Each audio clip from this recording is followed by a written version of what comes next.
Selamat siang, salam sejahtera untuk kita semua. Yang terhormat, teman-teman mahasiswa yang saya cintai dan saya banggakan, puji syukur kita panjatkan kehadiran Tuhan Yang Maha Esa. Karena atas limpahan rahmat-Nya, kita bisa berkumpul pada siang hari ini dalam keadaan sehat walafiat. Saya ucapkan selamat datang di acara yang bermakna ini. Saya sangat senang karena kita semua bisa berkumpul di sini untuk sebuah talk show yang kita adakan.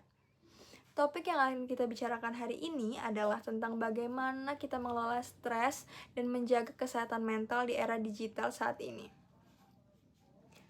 Teman-teman, pernah nggak sih kalian ngerasa capek karena tugas kampus yang numpuk, tapi kalian itu tetap pengen sambil scroll TikTok sama scroll Instagram sampai tengah malam dan akhirnya tugas kalian itu nggak selesai-selesai?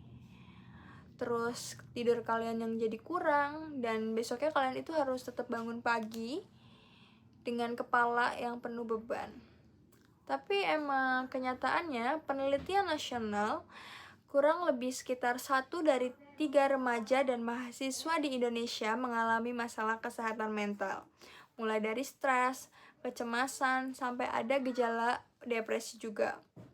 Bahkan untuk secara global, ada hampir 980 juta orang yang hidup dengan gangguan mental.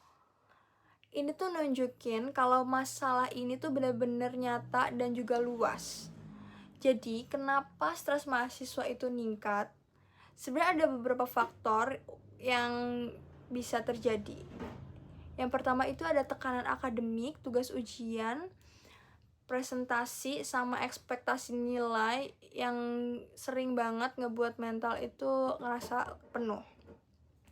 Kurang tidur, banyak juga mahasiswa yang tidurnya tuh lewat tengah malam karena tugas atau bahkan main game sambil scroll sosmed. Padahal kalau kurang tidur itu memperburuk stres secara nggak langsung. Penggunaan media sosial yang berlebihan, itu riset nasional itu menunjukkan hubungan antara penggunaan media sosial yang intens dengan meningkatnya kecemasan dan depresi pada mahasiswa. Nah, jadi ada strategi yang praktis untuk mengelola stres, walaupun sederhana tapi ini tuh efektif. Yang pertama itu kita harus atur waktu dengan lebih realistis. Gunakan dan kuasai mode Pomodoro atau buat daftar prioritas. Pagi ini kita harus fokus dulu ke tugas yang paling sulit dulu. Nah, terus kita juga harus sisihin waktu khusus buat kita istirahat. Cara ini itu bikin beban terasa lebih ringan. Terus kita juga harus batasin screen time. Digital itu bukan musuh kita, tapi penggunanya juga harus dikontrol. Tetapkan juga jam pada gadget kita, kayak aktifin fitur downtime di ponsel. Terus juga jangan buka medsos saat sedang tertekan, karena hal itu tuh sering memperburuk kondisi mental kita. Terus perbaiki kualitas tidur. Hindari layar 1 jam sebelum tidur. Kayak buat rutinitas malam yang bikin kita happy, coba tidur dan bangun pagi pada jam yang sama. Yang terakhir adalah gunain teknik relaksasi sederhana. Contohnya tuh kayak teknik pernapasan 3-3-3, yaitu tarik nafas 3 detik, terus tahan 3 detik, nah habis itu buang 3 detik. Teman-teman mahasiswa sekalian, kesehatan mental itu bukan cuma hal yang bisa kita biarkan. Kita memang hidup di era digital yang serba cepat dan instan.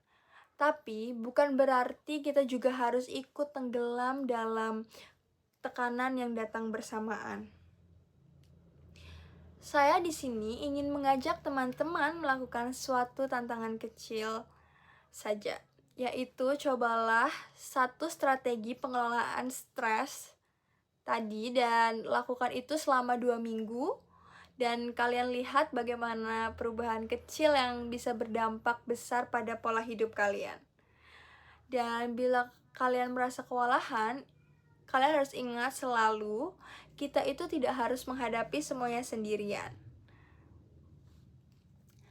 mungkin sekian dari saya.